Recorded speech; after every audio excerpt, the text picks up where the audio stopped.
Today I'm going to show you how to extract honey from the honey supers, and this is a great thing to use, and it's just a piece of cardboard. Honey is a mess. You get one drop on a doorknob and everything's sticky, and you get one drop on the floor and everything's slippery. So this will make your cleanup a lot better if you just put a piece of cardboard down, and I'm going to set up some boxes and I can put my frames in after I've extracted them. So what I have here is just a box. Now you can spend a lot of money and actually purchase beekeeping equipment, or you can just buy a tub and you can actually put a nail through a piece of wood, and that helps hold your frame, and that way you can just cut off the cappings of on your frames. So I want to make this pretty clear. I know sometimes we get people that ask us, about how to extract honey and how do you know the honey is ready to be taken off and such. And so on this frame here, I like it. Some people might say it's not totally sealed off down here, and my thought is that the bees were probably ready to cap it off. They've capped it off here. But just to be safe, I have had it a couple of days in a drying room, essentially a room with a dehydrator in it, dehumidifier, and there's not a lot of honey in there. So this one is going to be a little more difficult because it's kind of wavy, and so I'll show you. So what I do is this nail, I don't really poke it real hard, it just goes in there and kind of stabilizes it, plop. And then I just take a cold knife out of the kitchen. I don't like to use the hot knives. You can, they're fine. I've used them for years.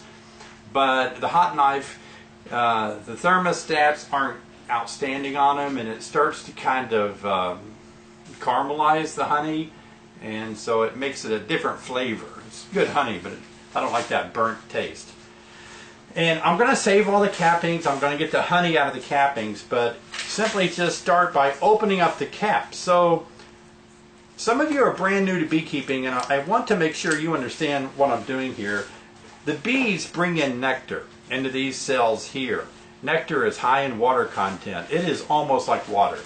Once that nectar gets in here, the bees begin to fan it and dry it. When it reaches about 18% moisture level, the bees produce wax from their wax glands, and then they cap it off just like you do when you're canning. You can something, cook it, put it in the canning jar, you put a lid on it. They put a lid or a wax seal on top of the cells once they dried out by fanning their wings, so that no more water will be drawn into the honey. So this is nectar, and once they dry it, it's honey. So we're opening the cans up, so to speak. We're just opening the tops of the sealed cells with our knife, and that way this will bring about all the honey that allows us to spin it out in our extractor. There's really no easy way to do it. Again, a cold knife works very nicely. Now, I like to save all this wax that I'm producing here, or cutting, because I'll use that to coat my frames to get them a little better pull on new foundation. So, what I do now, you can see there's parts of it that aren't very open because of that little groove right there, and I just take a scratcher. Now these work better than a fork out of the kitchen. They're really pointy, and I just simply take this and I begin to scratch open. See how that tears open the caps on top of these places that my knife didn't reach, right? Okay. And then you just spin it around and do the other side. And if you've got a frame that's really drawn out a lot, and some people prefer 9 frames because those frames sometimes get pulled out wider than if you have 10 frames, then it's a lot easier to cut the caps off.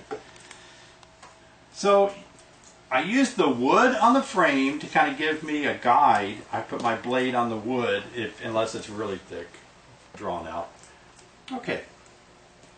I've got most of them opened up here, and now I'll use my scratcher to scratch open the rest.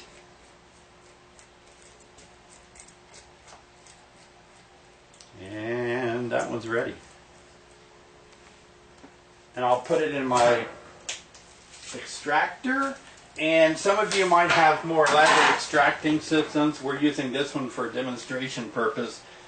I just simply set it in here, and so that you'll know, again, I understand that some of you really don't know up from down about this, but what we're going to be doing is spinning it really fast. Centrifugal force will pull out the wax, or I'm sorry, the honey from that frame. So we'll just set it in there for now. Let's get one more going. Okay. Okay. This is another frame that might be a little more difficult to open. Let's see. You can see. Oh no, it's going to be good. So I've got my wax. Might be safer if you're using a knife. Don't cut your fingers. Make sure that you know where your fingers are at all times. Might be safer to cut down away from your body, away from your other hand. And you can see how I'm just cutting open the wax cappings. But I'm kind of running out of room. It's not as deep as I wanted it. It's not as pulled out. So I'll have to use my scraper.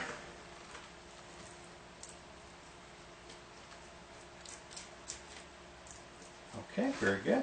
And go to the other side, which is kind of a little different. There's not a lot of honey. There's some pollen here, and this is mostly dry. But I want what's on the other side. I'm just going to use my scraper here. It's just going to be easier for me to scrape that little portion open.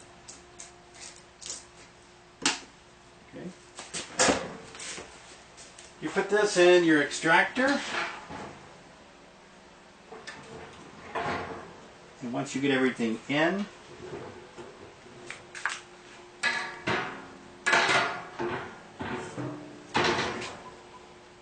position.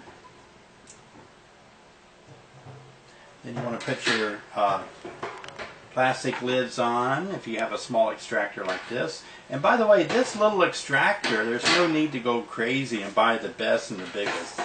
A little extractor like this really will go a long way.